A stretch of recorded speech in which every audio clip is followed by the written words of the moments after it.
जब ये किला बन रहा था उस समय ताजमहल भी बन रहा था। इस किले को लगे 10 ईयर्स, ये किला बन के तैयार हो 1648, और ताजमहल को लगे 22 ईयर्स, वो बन के तैयार हो 1648।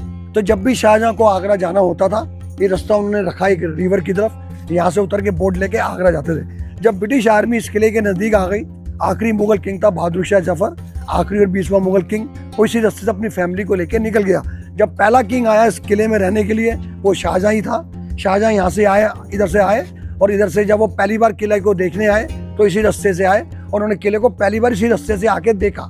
जब शाहजहां को ये मैसेज मिला, काबुल में थे शाहजहां, उस काबुल में थे, ट्रैवलिंग कर रहे थे, उनको मैसेज दिया गया कि आपका रेड फोर्ट बन के तैयार हुआ है। तो शाहजहां काबुल से इसी रास्ते से आए और इसी रास्ते से एंटर हुए। वो लाहौरी गेट से नहीं आए, दिल्ली गेट से नहीं आए, वो इसी रास्ते से आए, उन्होंने किले को देखा। ये जो आप बिल्डिंग देख रहे हैं, इसका नाम है दीवाने खास, इसको इम्पोर्टेंट पैलेस भी बोलते हैं। शाहजहां यहीं बैठ के मीटिंग करते थे पीकॉक थ्रोन पे, जो प्योर गोल्ड का था, जिसको बनाने में मोर देन 7 ईयर्स लगे थे। बनाने वाले क्राफ्टमैन ईरान से आए थे, वो ताजमहल से महंगा बना था। ताजमहल से महंगा इसलिए बना था, हजारों डायमंड तो ईरान से आए थे और कोई नहीं डायमंड उसी में ही लगा था। और पीकॉक थ्रोन इतना ऊंचा बना था, शाहजहां ने उस पर चढ़ने के लिए सोने की लैडर बनवाई थी। आप देखेंगे, अभी मैं आपको दिखाता हूँ पीकॉक थ्रोन कहाँ था। लोग हमसे पूछते हैं, where was the peacock throne, where Shahjahan used to sit. You can see, ये एक टेबल पड़ी हुई है। ये टेबल इसलिए रखी गई है, लोग हमसे पूछते हैं शाहजहां कहाँ बैठते थे, मयूर सिंहासन कहाँ था। उस लोकेशन को बताने के लिए हमने वहाँ पे एक टेबल रखवा दी, ताकि लोगों को पता रहे कि पीकॉक थ्रोन वहाँ था, जिसको नादिर शाह लूट के ले गया 1739 में। बाद में नादिर शाह ने उसको मेल्ट कर लिया था। जब नादिर शाह यहाँ पर आया, उस समय का किंग था मोहम्मद शाह, उसका नाम पड़ गया रंगीला। आप समझते हैं रंगीले का मतलब क्या है। 1736 में बाजीराव पेशवा ने इस किले को जीत लिया। बाजीराव पेशवा जी ने 41 बैटल जीत ले, 41 बैटल्स वो जीते, कोई लड़ाई हारे नहीं। पूरी दुनिया में 3 जनरल हुए हैं, बाजीराव पेशवा उनमें से एक है, जिन्होंने इस किले को जीता, मुगलों से जीता। बाद में मुगलों को हैंड ओवर कर दिया। मुगलों ने बोला हम आपको हर महीने गोल्ड देंगे, सिल्वर देंगे। बाद में बाजीराव पेशवा ने इस किले को हैंड ओवर कर दिया मुगलों को। बाजीराव पेशवा जी को बलाल भट्ट के नाम से भी लोग जानते हैं। तो ये बाजीराव पेशवा ने इस किले को जीता 1736 में। उस समय मोहम्मद शाह रंगीला था। और 1739 में जब नादिर शाह को पता चला कि इस यहाँ का जो किंग है वो पावरफुल नहीं है, तो उसने अटैक कर दिया 1739 में, और अटैक करके यहाँ से पीकॉक थ्रोन यहाँ से लूट के ले गया। नादिर शाह के बारे में बताया जाता है कि नादिर शाह एक लुटेरा था। लुटेरा इसलिए बोलते हैं कि जब उसने इस किले को लूटा, उसने पूरी सिटी को लूटा, हर घर में जाके लूट मार की, और उस समय हर जगह ब्लड ही ब्लड था। और उसने जो भी उसने लूटा था यहाँ पर, सब उसने गोल्ड को बेच दिया, और अपनी कंट्री में जाके बोला कि हमें टैक्सेस देने की कोई जरूरत नहीं है, हम इंडिया से बहुत ज़्यादा गोल्ड लेके आए हैं। तो इसलिए हिस्ट्री उसको नादिर शाह को लुटेरा बताती है, उसको किंग नहीं बताती। मेरी लोगों से रिक्वेस्ट है कि वो लोग यहाँ आके इसको डिफेस करते हैं, मेरी उनसे हाथ जोड़ के विनती है, ऐसे काम कुछ ना करें जिसके इसकी जो हेरिडिटी है वो वेस्ट हो। अंदर भी लोग जाते हैं, अपने नाम लिख देते हैं, अंदर लिख देते हैं T2B2 came on 31st December to celebrate birthday। तो मेरी I request with folded hands, please don't write anything on wall of Red Fort, otherwise you are wasting these things, you are losing this thing। Okay, so this is my request to everybody, don't write anything like this। कई बार लोग क्या करते हैं, पान की spit फेंक देते, देख सकते हैं आप यहाँ पर पान की स्पिट फेंकते हैं, हमारी हेरिडिटी इस चीज को नुकसान कर रहे हैं। ये सामने जो आप देख रहे हैं, that is called Hamam. Hamam means royal bath, in modern language you can say spa. आपने पहले सुना होगा एक हमाम साबुन होता था, उन्होंने अपने ब्रांड का नाम यहीं से लिया था। उन्होंने यहाँ से क्यों लिया था? हमाम मीन्स रॉयल बाथ। उन्होंने इसलिए लिया था कि जब लोग हमाम साबुन से नहाएंगे, they will feel proud, we are like royal people, like rich people. In modern language you can say spa. This is for children, that for the king, that for the ladies. Ladies को हमेशा जो room दिए गए, river facing room दिए गए, ताकि उनके room ठंडे रहेंगे और रिवर के पानी से। ये मोती मस्जिद है, औरंगजेब ने बनाई। जब ये शाहजहां ने डिसाइड किया कि मेरा सबसे बड़ा बेटा किंग बनेगा, दारा शिको, औरंगजेब बड़ा नहीं था, छोटा था। औरंगजेब ने अपने फादर को डिथ्रोन कर दिया, अपने फादर को यहाँ से ले गया, आगरा फोर्ट में हाउस अरेस्ट कर दिया। शाहजहां यहाँ पर सिर्फ 10 साल ही रहा। औरंगजेब ने अपने तीनों बड़े भाइयों का मर्डर कर दिया ताकि वो किंग ना बन सके। औरंगजेब ने शिवाजी महाराज को हाउस अरेस्ट कर लिया आगरा फोर्ट में 1666 मई के महीने में। अगस्त में शिवाजी महाराज वहाँ से निकल गए। जब शिवाजी महाराज वहाँ से निकले तो शिवाजी महाराज मथुरा चले गए। मथुरा जाके किसी को बोला मेरे बेटे शंभाजी महाराज को रख लो। वहाँ अपने बेटे शंभाजी महाराज को किसी के पास रखवा दिया मथुरा में, और बाहर आके ये रूमर फैला दी कि मेरा बेटा मर गया, ताकि लोग मुझे ढूंढे, मेरे बेटे को ना ढूंढे। औरंगजेब ने मोर देन 49 ईयर्स रूल किया। 27 ईयर्स तो वो महाराष्ट्र में रहा, तब महाराष्ट्र को दक्कन बोलते थे। औरंगजेब 19 साल शिवाजी महाराज के पीछे पड़ा रहा, मगर उनको पकड़ नहीं पाया। तो ये औरंगजेब की पर्सनल मॉस्क है, इसका नाम है मोती मस्जिद। जो इसका दरवाजा वो कॉपर का है। मोती इसलिए नाम पड़ा, इसकी वाइटनेस देख के सबने बोला ये मोती की तरह है, मोती की तरह इसका नाम पड़ गया मोती मस्जिद। ये जो आप गार्डन देख रहे हैं, जो मैंने अभी आपको दिखाया, इसका नाम है हयात बख्श। हयात मीन्स लाइफ, बख्श means to give life to the people.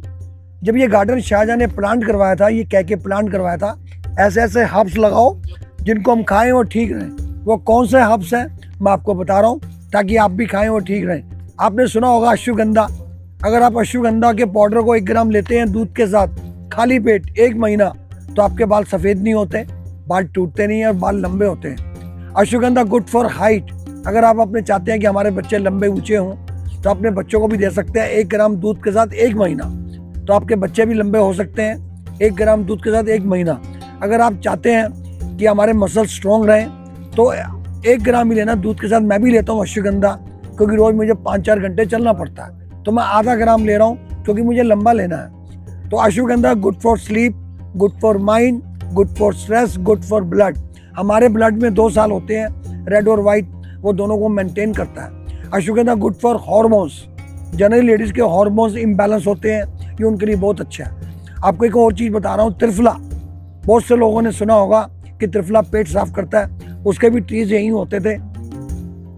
सबको यही मालूम है कि त्रिफला पेट साफ करता है। जब लेडीज़ 31, 32 की होती हैं, 71, 72% लेडीज को थायराइड हो जाता है। अगर आप चाहते हो कि थायराइड ना हो, तो त्रिफला लेने से थायराइड होता ही नहीं, आप डायबिटिक होंगे ही नहीं, आपका हार्ट सही रहेगा, आपका लीवर सही रहेगा, आपकी किडनी सही रहेगी।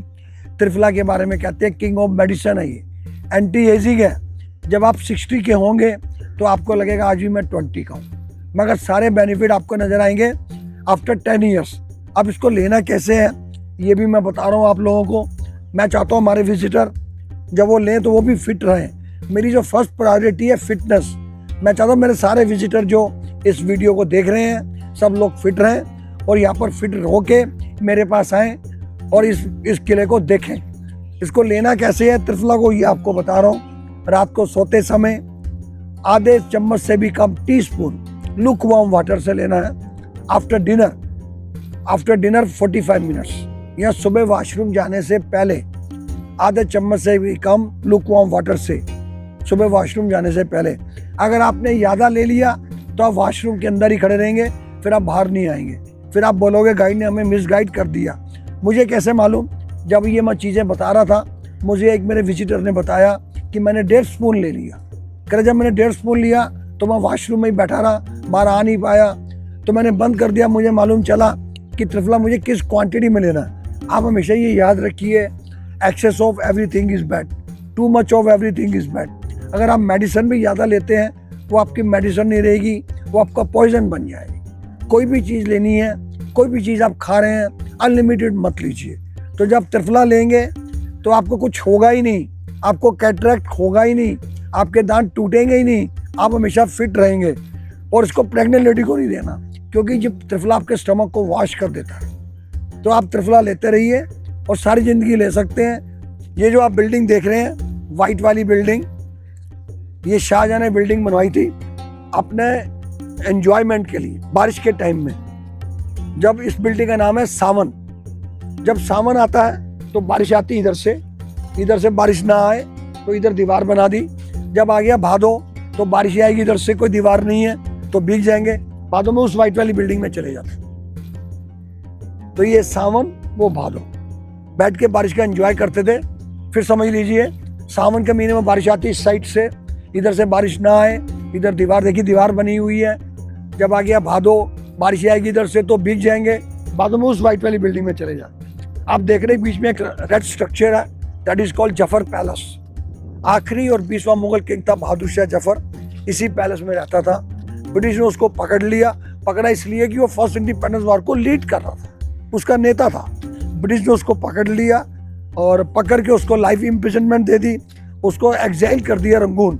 वहाँ उसकी डेथ हो गई पैरालिसिस से 1862 7 नवंबर को। उसके 3 बेटे थे, तीनों बेटे को फांसी चढ़ा दी। फांसी इसलिए चढ़ाई, वो चाहते थे मुगल डायनेस्टी खत्म हो जाए। ये जो आप बिल्डिंग देख रहे हैं, इन्हीं बिल्डिंग की जगह मुगल स्ट्रक्चर्स थे, ब्रिटिश ने उनको गिरा दिया। उनको गिरा के इन बिल्डिंग को बनाया। They are called army barracks. British army इन्हीं बिल्डिंग में रही अप टू इंडिपेंडेंस। जब देश आज़ाद हो गया, ब्रिटिश आर्मी चली गई, फिर यहाँ पर इंडियन आर्मी रही। 2002 में हमने यूनेस्को से रिक्वेस्ट की कि आप पूरे किले को वर्ल्ड हेरिटेज मॉन्यूमेंट का स्टेटस दे दीजिए। उन्होंने बोला पहले इस बिल्डिंग को खाली करो। फिर 2002 में इंडियन आर्मी यहाँ से चली गई, ये बिल्डिंग खाली हो गई। 2007 में फिर इसको वर्ल्ड हेरिटेज मॉन्यूमेंट का स्टेटस मिल गया। 2007 के बाद मोदी जी 14 में आने शुरू हो गए। मोदी जी ने इस बिल्डिंग को देखा कि बिल्डिंग का कोई प्रॉपर यूज़ नहीं हो रहा। मोदी जी ने सजेस्ट किया इन बिल्डिंग को ऐसे यूज़ कीजिए ताकि इनकम जनरेट हो।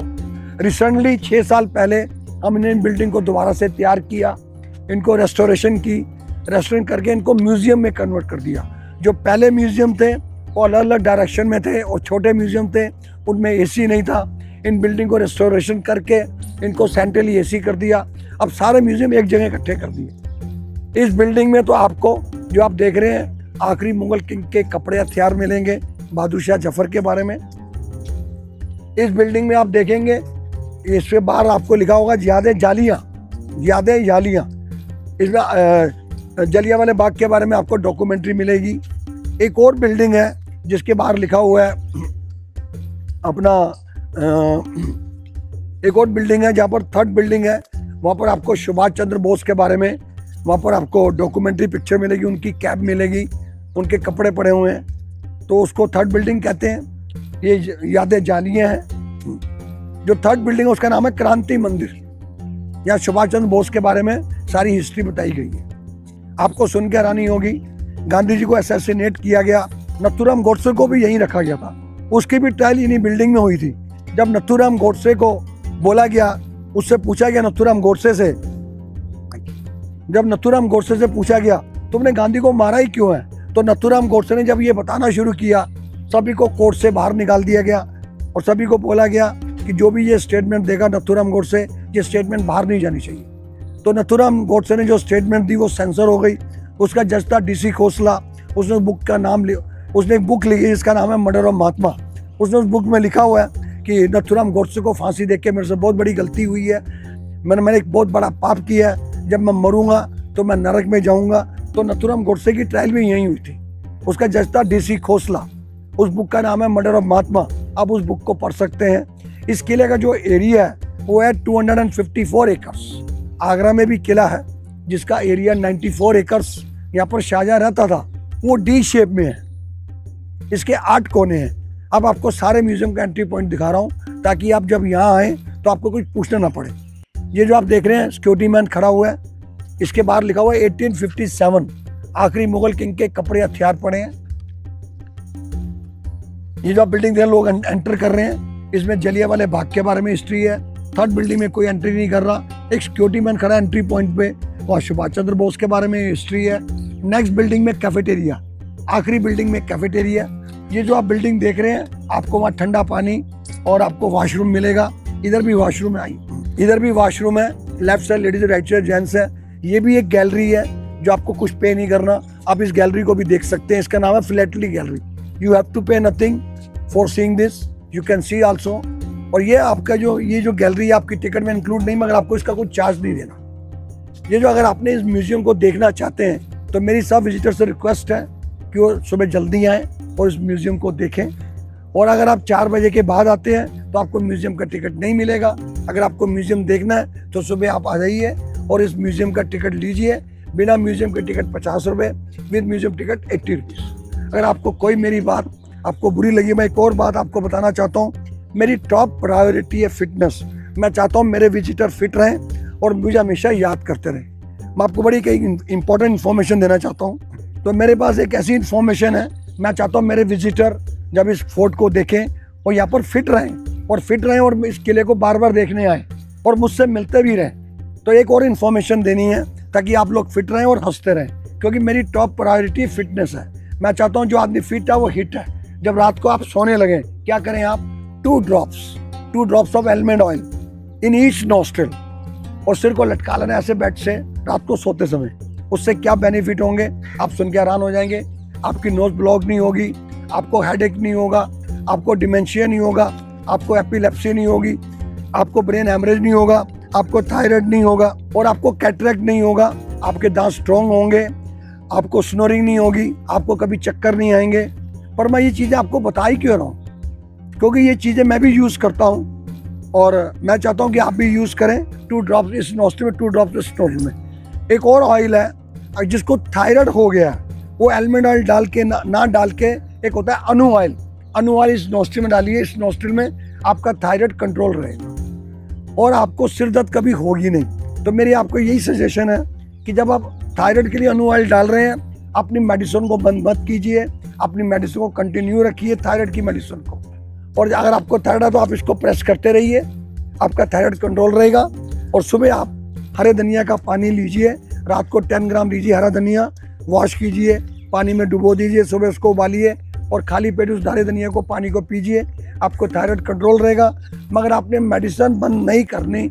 अगर आप मेडिसिन बंद करेंगे वो अच्छी बात नहीं है, मेडिसिन लेते रहिए और अनु ऑयल इस नोस्ट्रिल में डालते रहिए। इसका कोई साइड इफेक्ट नहीं है। हजारों सालों से हमारे ये जो हमारे ग्रंथ है उसमें लिखा हुआ है अनु ऑयल डालने से आपको हेडेक नहीं होगी, डिमेंशिया नहीं होगा, एपिलेप्सी नहीं होगी, ब्रेन हेमरेज नहीं होगा। यही मैंने आपको बताना था। अगर आपको कोई मेरी बात बुरी लगी उसके लिए मैं सॉरी बोलता हूँ। और मेरी आपसे ये रिक्वेस्ट है, सजेशन है कि आप इस मेरे चैनल को सब्सक्राइब कीजिए और इसको लाइक कीजिए और इन चीज़ों को फॉलो कीजिए ताकि आप लोग फिट रहें और यहाँ पर हंसते हुए देखने हैं। यही मेरी आपको शुभकामनाएं हैं। Thank you very much.